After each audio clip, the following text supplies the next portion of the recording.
زمونږ د دارالعلوم دیوبند محتمم تیر شوی دی حکیم الاسلام قاری محمد طیب قاسمی رحمه الله. ډیر لوی شخصیت و. دی په ډیر کم عمره کې دته د دارالعلوم دیوبند د محتممه اعزاز ملاو شوی دی. د ډیر نوجوانو چې دته د دارالعلوم دیوبند اهتمام ملاو شو. نو دی خپل واقعیا په خپل عرض کوي، فرمایي چې ما محسوسه کړه چې د محتممې د وجې نه چې زه د مدرسې محتمم یم، زه دارالعلوم دیوبند محتمم یم، ګوره ورکوټ هلک یم او دارالعلوم دیوبند محتمم یم. وي په دې په وجه باندې زما پړه کې خود پسندي رااله، داسې ځان راته څه ښه ښکارېده. ته وګوره که زه محتمم یم د مدرسې. خدا خو الله والا خلک دي دارالعلوم دیوبند علما کرام، او د وړې وړې خبرې د خپل ځان اصلاح کړې ده.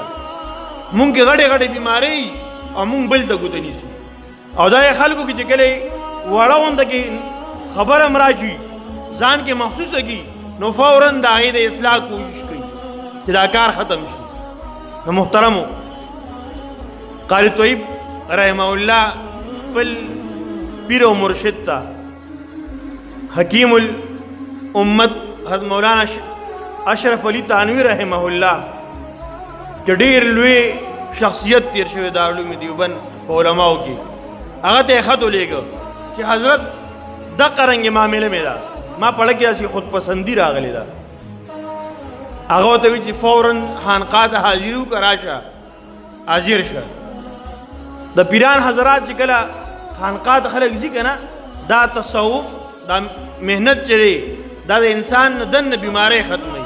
هغه پیران چې کوم تا ته ذکر ښیي، د الله ذکر وی، لا اله الا الله ذکر وی، الله ذکر وی، سبحان الله الحمدلله در باندې وی، دا دې لپاره وایي چې ستا زړه کې دا خبره کینی بار بار ووایې، دې سره زړه پاک شي.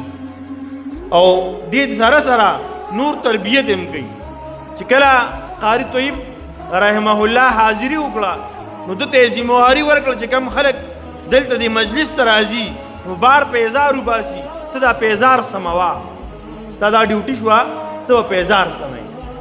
دارالعلوم دیوبند محتمم دی، دارالعلوم دیوبند لوی نوم دی، دا یې محتمم دی، په هغه باندې پیزار سموي، ته پیزار سموه.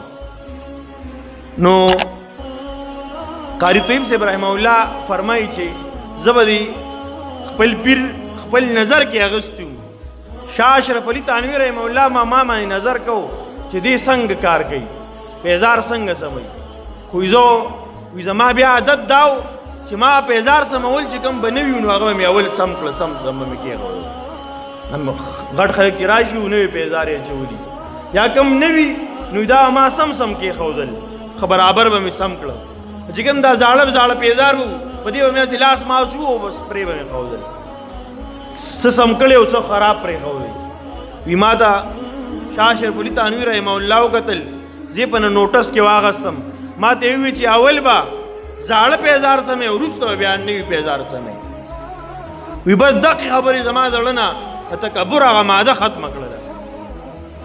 دا کې نه پس زما پړه کې چې کومه خودپسندي راغلې وه هغه یې ختمه کړله. الله په زړه کې عاجزي راوستله. محترم دا عرض مې دا کو، حدیث مبارک کې راځي چې کم کس د وری د دانې برابر هم پړه کې تکبر دی. تکبر ګورې نوي جامو اغوستو ته نه وایي، تکبر نوي پیزارو اغوستو ته نه وایي، تکبر په ښه ګاډي ګرځېدو ته نه وایي. دا تکبر دړه بیماری ده. بس ځان چوت ګڼل او بل مسلمان سپک ګڼل دا تکبر دی. الله دې تکبر نه موږ ته ټول محفوظ ساتي او الله رب دې موږ ته عاجزۍ والا جون هغه نصیب کړي.